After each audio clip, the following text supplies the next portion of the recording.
Yeah.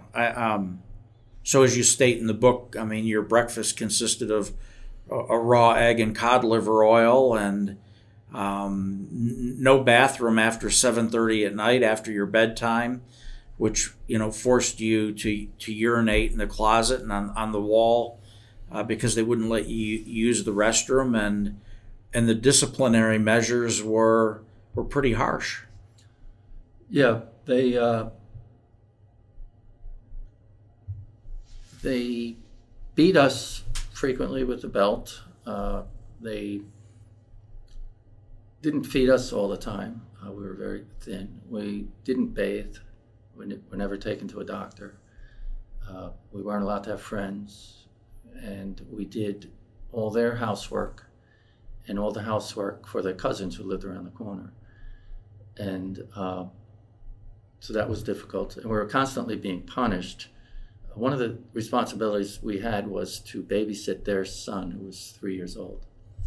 And as a 3-year-old, it's not uncommon to be bratty, but we had to do whatever that kid told us to do. And if he got upset, we could get in trouble and be punished, which means either getting beat or one of the punishments was to stand up against the wall late at night in their master bedroom, just in our underwear, with our hands out to the side and our legs spread, sort of like a jumping jack position. So my brother Dennis and I used to do that while they watched television. So it was very painful punishment, and we used to listen to the Johnny Carson show, listen to people laugh, and they'd watch Laugh-In, and we'd listen to that. And I wrote in the book that when Neil Armstrong landed on the moon and said, "One small step for man, one giant leap for mankind," I was actually looking at the wall when I heard that. So that's the sort of life that we had there. And so you decide one day that you've had enough of this. Right. And you decide that you're going to take off. And the way you're going to do it is you're going to get up in the morning and you're going to quietly leave because you don't want to wake the Wassers, and you don't want to stir the dog. Mm-hmm. The dog starts barking, and then you're found out. But so you head out the door, but you decide that you're not going to take Dennis. You're going to go this alone. You're going to leave him sleeping, and you're going to head out the door. And when you do, you realize that you're in your pajamas and your slippers, but you keep going anyhow.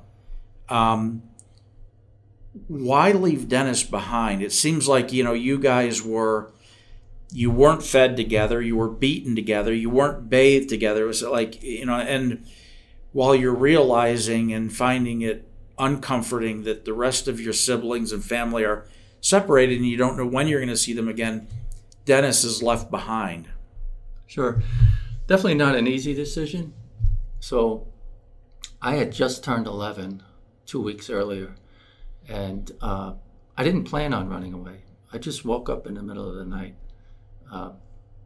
And when I did, I said, I could just run away right now if I wanted to. And I thought, well, let me wake Dennis up.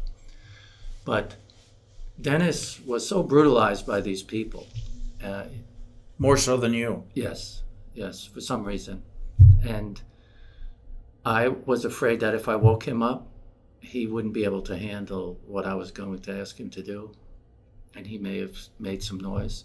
So I made a decision right there that let me just try to get out of here, and then I'll get help. So you head out, and again you realize I've got my pajamas on, I've got my slippers on, and the sun is starting to come up, and you're in the book you say you're watching as cars are coming down the road because the Wassers could be right on your tail here. But a car comes and stops and picks you up, and it's a gentleman, and you get in the car and he asks you where you're going, and you say, well, I'm going to the deli to get breakfast for my family, and he kind of gives you the look that, okay, all right, Sonny, what's really going on here? And it ends up being a police officer. I mean, I would imagine you're 11. Panic probably sets in at that point. Mm-hmm. What goes through your mind? Well, I had no recourse. I was sort of at the mercy of this person when I got in his van. And again, I'm only 11. I'm actually weigh about 60 pounds at the time. So I just kept my hand by the handle to jump out if I needed to. And I tried to explain to him, but he had a walkie-talkie in the van. He was a young man, and he asked me where I was going. I told him, and he didn't buy my story. And he noticed me looking out the window, sort of scared. And he said, "Okay, what's going on, little guy?" And I told him, and he said, "Well, I'm a police officer."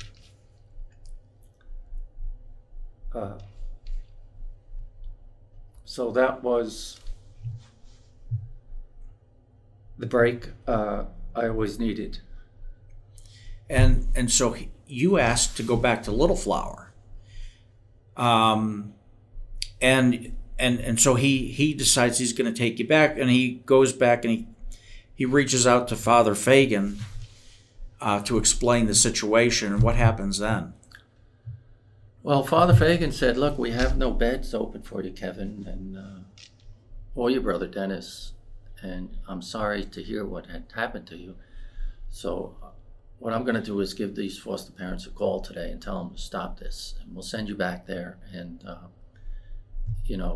as soon as we get a bed, we'll bring you back here." And I said, "No, there is no way. If you send me back, I will be back here tomorrow. I will run away again." I said, there's just no way. I was so adamant that he realized, okay, I have to deal with this kid today. So I suggested, I had met some people from Ireland on one of these days, visiting Sundays when my parents used to visit me, and they seemed really nice. Why don't you ask them? And he said, "I just can't ask people to take people in." I said, "Ask. I know they'll take me. Ask them." So he did, and they said they would take me. So I left that office with Dr. Fagan, Father Fagan that day, and wound up living with the Irish people who were the Healys. And so you have to obviously not only ask for yourself, but Dennis is still back at the Wasser house. Does that police officer go back and get Dennis, or does Father Fagan go back, or do they bring Dennis back to Little Flower? How do you guys reunite? Well, believe it or not, it took about a week for Dennis to get taken out of that home. And during that time, he was beaten very badly by them because they felt that he knew I was going to run away, which he didn't. And that he hid it from them. And so they took it out on him. But the Healy family, the Irish people, agreed to take Dennis in as well, and with the thought that they would hold us until Little Flower found a bed for us. And so what was life like with the Healys? You're there, you met them in the past. How did things start to change then for you? Well, it was very new for me. I mean, I remember just sleeping in the bed and feeling, wow, these sheets are clean. Like, this is great. And they had a wool blanket, and I was able to take a bath there, and they got all the dirt off me. I had a tremendous amount of dirt on my body. It was caked on. And so those simple things were just, incredible for me to experience. And plus they were nice and friendly, and I was allowed to play on the street, and they were loving people. And so all of that was all new for me. And they didn't drink, Mr. Healy smoked cigarettes. But as you're back at the Wasser place, you say you know when you got to the Healy's, you were able to bathe, and there was so much dirt caked on you from over time. I mean, were you not going to school? Did the Wassers not send you to school? Did anybody not say, "Boy, this child is in really bad shape. We've got to look at what's going on here at this house"? So I have a couple of chapters directed to filth that I lived in and how filthy I was.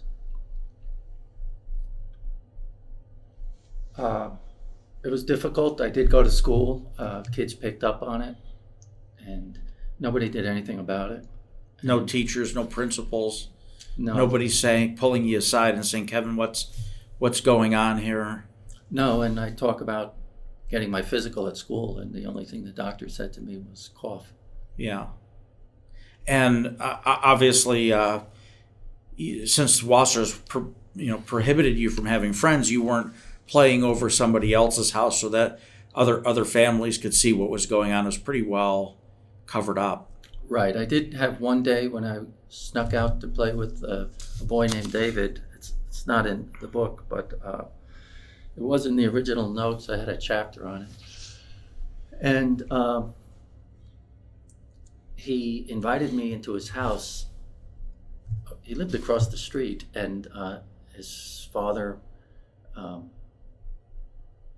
they were the Gold family, David Gold, and father was a boxing fan, and we sat down and watched boxing on TV. It's like Wide World of Sports or something. Eating potato chips and drinking soda. And then when the fight was over, so I still remember the fight. It was Nino Beninbeauty or something, some Italian middleweight boxer against Floyd Patterson or something. In any case, I left the house, and the Wassers saw me leaving the house. "Where were you? What's going on?" And I just really in a lot of trouble for that. But that was the closest I came to having a friend. And I was at the Wassers for 2 years. 2 years. So at the Healy's, you're getting ingrained, and then Dennis comes to join you at the Healy's. Is that right? Yes. And then one day, Margaret and Tom Healy sit you down and they tell you that you're going to be leaving them to reunite with your mother, and she happens to be at this point in upstate New York. How old were you at this time? Were you still 11, 12? What was your age? No, I was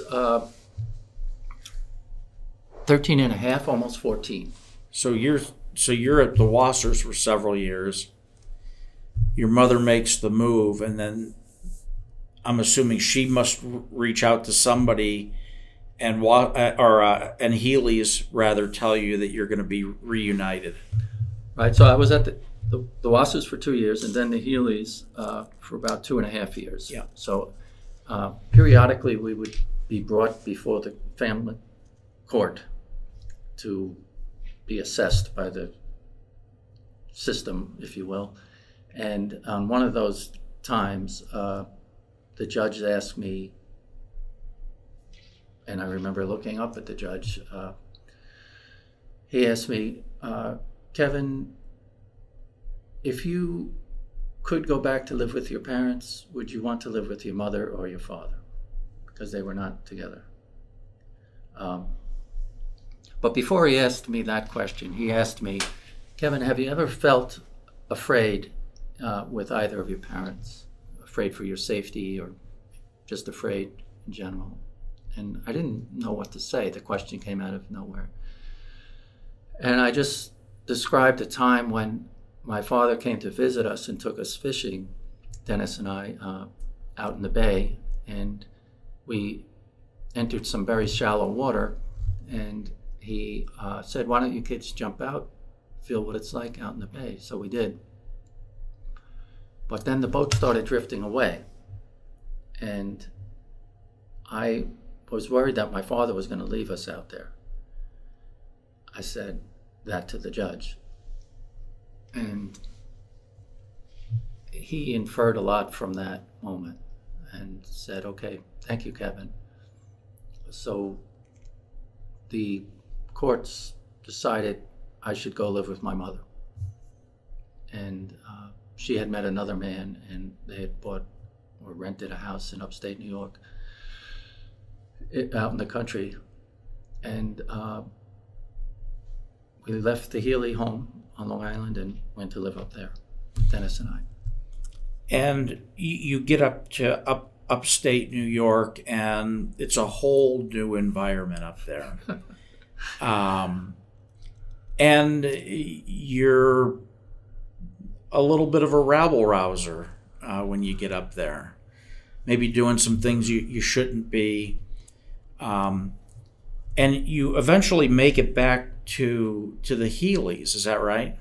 Yes, I went up there. Again, I was 13 and a half, and I get to see my brother Mickey again, my brother Pat, and the rest of my siblings and my mother. But what disturbed me the most in being there was that they were drinking all the time. They were drunk. People were throwing up. And I went to talk with my brother Pat, whom I looked up to a great deal. But he was drunk or stoned on things, and he was 15, 16 years old. So Mickey and I had difficulty living at my mother's place up there, and we decided to run away from there just after a few months and go. You and Mickey? Yes. Go back down to New York City and live with my father. And Dennis is still upstate? Yes. And so you get there and your mother's behavior hasn't changed, and she's remarried, or she's living with another gentleman. Remarried, yeah. Remarried. Well, married for the first time. Okay, yeah, married. And that alcoholic behavior is going on, and at the same time, your brother is experimenting with alcohol and drugs. Yes, my siblings were. Yeah. Mickey and I didn't want that. And I had also noticed that my brother Mickey was having some issues with mental health at the time. It was my first peek into that, or knowledge of it. So we moved down to live with my father in the city. But when we got there, we just hung out in the bars while we played pool and watched TV. My father drank at the bar. And I got to see how he spent a lot of money there. And I used to watch the money on the bar. And Mickey and I started, I started 9th grade there, and Mickey started 10th in the city. And after just several days of going to school, we stopped going. So we weren't even going to school anymore. And we would just walk around the city and get into trouble. Stealing bikes. At that point, we weren't stealing bikes. My brother was experimenting with burglary, and we would go around and solicit money from people, pretending we were raising money for various causes, and with a coffee can. It was just really, crude, and we were just up to no good. We weren't going to school. We weren't drinking or doing anything at that time, but we were pretty much isolated. Are you in touch with the Healys throughout this? No. And what happened was my brother and I got into a fight in my father's apartment, and my brother lost it. And he was a year older than me, Mickey, and he tried to strangle me. And for some reason, he stopped. But he had control of me, he had his hands around my neck and was strangling me. And the window was open, and we heard some Spanish ladies outside arguing or yelling out of nowhere. And it was enough to disrupt his train of thought, and he stopped strangling me. And I immediately got up and ran out of the house and just hitchhiked back to the Healys and asked them to take me back. So do you go back by yourself? Does Dennis reunite with you? Does Mickey come along to the Healys? No, it was just me for a while, and then Dennis had already been bounced from my mother's house and put into another foster home, and he found his way back to the Healys. Now, at this time with the Healys, we were introduced to drugs in the neighborhood. The neighborhood had changed, and we started doing all sorts of drugs and drinking alcohol and not going to school, and we were just really public enemy number one in that neighborhood. Even though you saw this behavior going on with your mother and your father, and you go back to your father, and you take a drink and you start experimenting with drugs, and yeah, and I don't want to blame that on anyone other than me, but when I went back to Brentwood, the friends that I had in my prior Healy's. to the Healy's, they were all doing drugs and drinking, and I was just, seemed like the thing to do. I just rolled right in on it, and it became sort of my identity. I didn't really have much self-esteem or identity or how I was going to fit in, so I gravitated towards being the punk of the neighborhood. And so again, not going to school, taking all sorts of drugs, and drinking all the time, and doing a lot of vandalism in the neighborhood.